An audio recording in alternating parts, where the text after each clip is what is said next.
Hello again, and thank you for joining us. Cybersecurity has become one of the biggest business and national security challenges of our time. And also recent cyber attacks in Latvia have once again raised question about how prepared organizations really are. And today I would like to talk not only about what happened in Latvia, but also the wider cyber threats landscape, what organizations are facing globally, and what business leaders should be doing differently. And my first question to you is, how would you describe today's global cyber threat landscape? Has it fundamentally changed over the last few years? What do you think? Yeah, I would say so. I think there's a couple of factors that is driving the threat landscape, right? Obviously, I think continuing is that there's always going to be the ransomware type of attacks where the primary motivation is going to be money, right? Those sort of attacks have been around for some time now, right? What have changed lately is going to be, again, the nation state threat actors have been very, very active when you consider the geopolitical situation globally. So that have fueled the competitive landscape as far as the nation state type of attacks that I'm seeing. And outside of that, I would say AI, when you include the speed of AI, it have made attack a lot more efficient. So with that says, I think those three factors are the driving force that I'm seeing. You have the monetary value, you have the geopolitical situation, and then when you add AI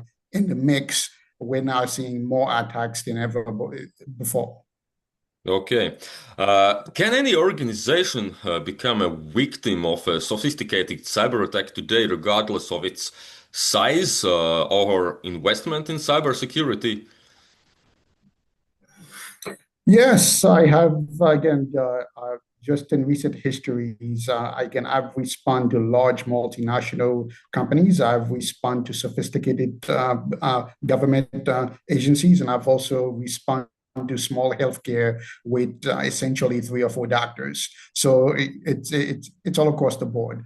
Small organization, large sophisticated government agencies to again to large multinational companies. So yes, I would say just about anybody could be a victim these days. Okay, and when people hear the word hacker, they often imagine one or two people sitting behind a computer. But what does a modern ransomware organizations actually look like today? Oh, now ransomware, especially when you're looking at organized crime, those are sophisticated organization, right? Again, in some cases, you're looking at groups that have several hundred, let's call them employees for lack of a better word. And in cases of the nation state type, you're looking at military units that have essentially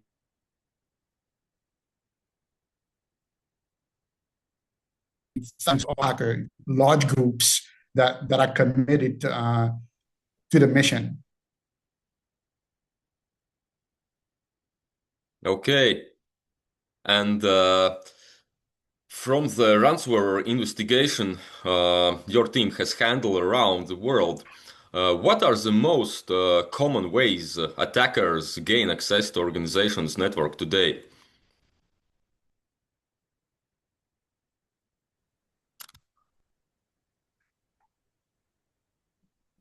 You're breaking up a little bit for me. Can you repeat that question? Yeah. Uh, from the ransomware investigation your team has handled around the world, what are the most common ways attackers gain access to an organization network today? Okay, yeah. So my organization handles about a hundred ransomware investigation annually, and again, that involve the most common threat vectors are going to be again um, three ways. I would say it's going to be identities that have been stolen, so credentials, username and password that have been stolen, and Mm. either those are going to be on the dark web for sale, or there's going to be ransomware as a service that again that anybody could essentially sign up for those services, and what they will give you is essentially the exploit that you can use. They're going to provide you with the username and passwords and things of that nature. So there's an entire market that is available where username and password could be purchased, right? Outside of that is going to be unpatched vulnerabilities. That's going to be key, right? So unpatched vulnerabilities, it's going to be that window from the time a vulnerability is actually discovered to where a fix is actually released for that vulnerability. That window is what a lot of the threat actors are actually leveraging. And then outside of that, I think phishing has always been a window inside of a company, right? So that's another key entry point where users are clicking on either rogue attachment links and things of that nature. Okay, you have already mentioned this AI thing, which also influence cybersecurity landscape. But to be more concrete, artificial intelligence is transforming almost every industry right now. And how is AI changing cybercrime? And can it also become one of the strongest tools for cyber defense?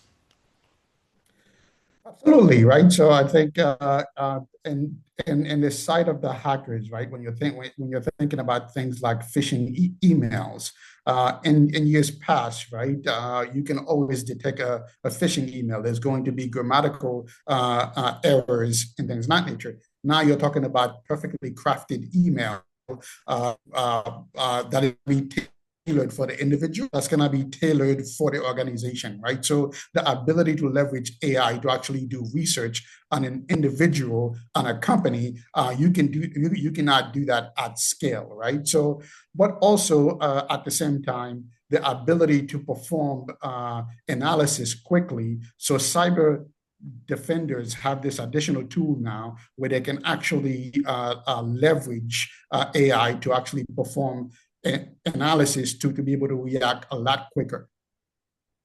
Uh, We also are seeing now a lot of different ways how Russia are trying to provocate Baltic region.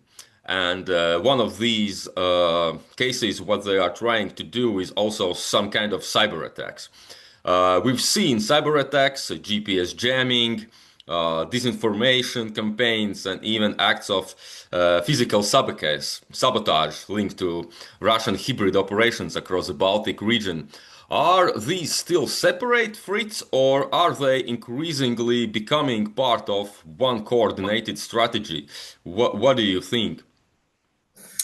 Yes, I think when you think about I think those strategies are now merging, right? I think in years past, you had the influence, the cyber element from used to focus primarily on, I would say, just influence campaign. When you look at the various U.S.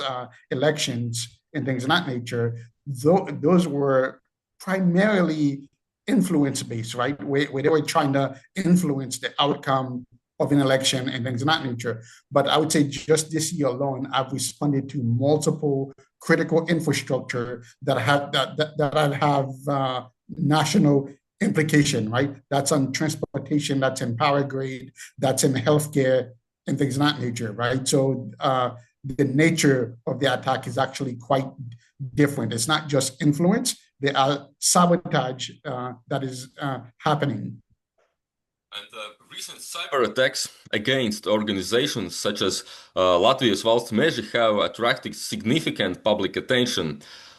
based only on the information that has been made publicly. What do you think this incident tells us about the current state of cybersecurity in Latvia? Yeah, I think in this particular case, unfortunately, due to the geopolitical situation there, I can see those attacks are going to increase, right? Again, most organizations are not ready for this kind of scale and sophistication, right? Again, I think in this particular case, Latvia and the Baltic region are going to see more and more of this sort of attacks, and critical national infrastructure operators have to be ready, right? They have to have a plan that is tested at a regular interval. And what do you think? It's related not only to the Latvia's Valsts measure or some particular organization, but when these cyber attacks happens, what are your suggestions? What should be the first steps from the technical perspective? From a technical perspective, there's a flow for doing this, right? The one thing that you want to do the minute this happened, again, threat containment has to be the first measure, right? You want to make sure that the threat actors do not have command and control over the environment still. So what that means, again, there has to be quite a bit of planning that actually occurred before, right? So where all of the entry point inside of an environment, you have to know what those are, right? So from a network perspective, are there VPN? Are there primary and secondary internet connection? You have to have perimeter dominance where you know all of the possible entry point, and from there on, establish some kind of control, meaning that you're going to limit inbound and outbound traffic, so you can make sure that the threat actor no longer have control over that environment. Once you can establish that, that's going to give you the breathing room that you actually need, so you can do further containment and further eradication steps. Okay, and talking about the Kevlar defense, uh, at the moment, what are the main services what your customers at the moment are asking for from us, from you? I would say incident response is I would say, our number one service. Again, we have a retainer, we have a retainer, right? Where we essentially, a customer would actually purchase a block of hours, and once something happened, we can deploy a team on behalf of a company or an agency, right? So that is forensic analysts, that's going to be threat containment, that's going to be Active Directory. It's going to be a number of capabilities that you're going to need in order to respond to an attack. With just one phone call, you can literally have 100 subject matter expert that's going to be deployed on behalf of a company. So I think that's the number one service. But outside of that, when you look at the threat landscape and the various threat vectors, we have a number of services that actually correlate exactly to those. Phishing attack is going to be one of the number one ways. We have a phishing simulation service. And then outside of that, we have a training service where we can potentially train government and private entity employees to make sure that they don't fall prey to cyber attacks, right? But outside of that, we have a 24/7 security monitoring type of services that we offer as well. So it's going to be the phishing. It's going to be the phishing simulation. We have a darknet monitoring platform, and beyond that, it's going to be it's going to be the incident response type of services. If we are comparing organizations' attitude and also education level, what they thought about cybersecurity, I don't know, some 5 or 10 years ago, and what are their attitude at the moment? Can we see that these dynamics has increased during the past years? And or do you still need to educate organizations to convince them that this is real threat? It could badly influence your organization critical infrastructure, and you need to be ready.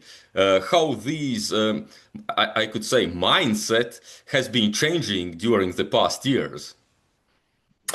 Yes and no, right? I think most people are aware of the cyber risk, right? But has that translate into actionables? I'm not seeing that yet, right? I think most organizations have some awareness as far as cybersecurity is concerned, but I think what is missing is translating that awareness into action plan, turning that into budget, right? I think we're not seeing that as much. Again, I think basic awareness, I think that's there, but I think have organization turn that into action. I think we're not quite there yet. And also, even the awareness level, I don't think that has translated into an understanding on how catastrophic a cyber attack could be, right? I think most organizations, they do a pretty good job on managing all sort of risks, but I think the ability to absorb a cyber attack, I think that is, I don't think most have had that internal conclusion yet, right? Where a cyber attack could actually bring an organization, could actually bring a nation to their knees, right? When you think about a power grid, when you think about a hospital, when you think about a bank, all of those organizations could be shut down for days, in some cases, weeks, right? Most of the major cyber attack that I respond to, those outages could last in some cases multiple weeks. Mhm. Okay, and if you need, for example, to compare uh, public sector and private sector, I think you're uh, full. yeah, if you need to compare public sector and the private sector, are there any differences? What kind of cyber attacks they have experienced, and also about the educational level? Perhaps one of these sectors are better understand about the risks, or it's very individually. I think the large commercial, the large private sectors are probably a lot more educated on the topic. Public sector, I think the funding is lacking. I think the education is there, but obviously, from a funding perspective, the ability to commit resources, the large public sector, I think it's a lot more. They're a lot more prepared on that aspect, I think. Okay. I was in Spain at that time when we experienced blackout. Perhaps you also heard about that when it was Yes. like this and nothing. No electricity, no water, no internet, no mobile phone, so on and so on. And there actually was a disinformation from different sides, and one of the sides also told us it could be some cyber attacks and so on. And actually, it was a quite terrifying period, like 24 hours. There was lack of information what is going on, and it actually was quite very hard also to find out because nothing was working. And Correct. the only thing what you could do, it could you could switch on the radio if you had some with the batteries and try to understand what is happening around.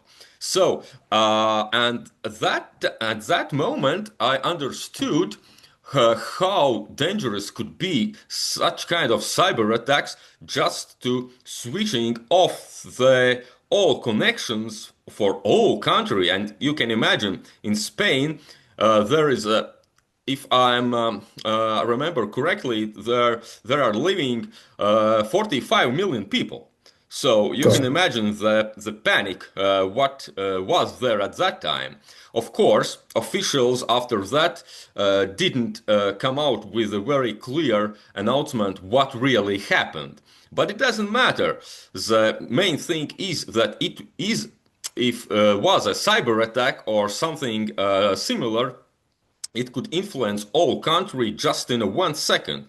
So, what do you think? What could be the main steps from the government sides, not only of Europe but across the world, trying to prevent such kind of things?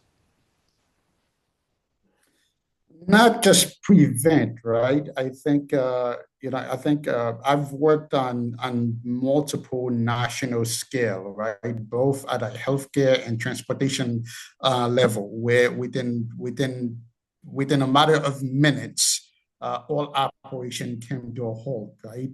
Meaning that the ability to actually, where all medical device at a national level could not operate, right? And I've responded to similar cases around transportation as well, where you're looking at train, buses, and things of that nature.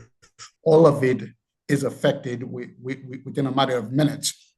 I think what government, I think the government to, I want to say, for lack of a better word, again, change the imagination a bit, right? When you think about what the worst case is going to be, again, is to try to, and it's go when the real thing happens, it's going to be 10 times worse, right? So in those particular cases, coming up with alternate plans on how you're going to operate, and then beyond that, coming up with plan on how you're going to bring system back up and running, right? Again, whatever that one would think that a cyber attack is going to be, the real thing is actually 10 times worse, right? Imagine coming on Monday morning and all of the servers, all of the application, it's all encrypted, right? And you no longer trust PCs, servers, switches, routers, wireless infrastructure. None of it is actually trusted. That could be catastrophic. Absolutely agree. Absolutely agree. And finally, if you could leave every CEO, business owner, and public sector leader watching this interview with just one piece of cybersecurity advice, what would it be?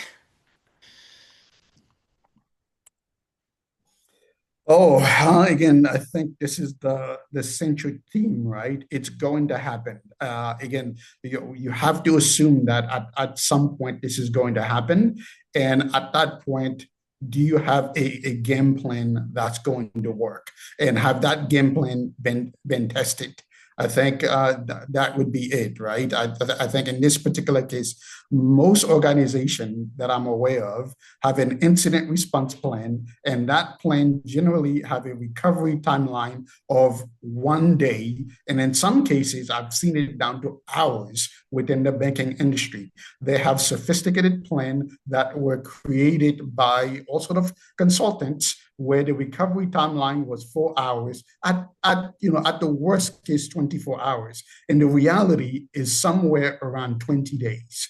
So with that says, is to make sure that you have a game plan, and validate and triple validate those game plans. Very good advice. Very good advice. Okay. Okay. So thank you very much for this interview.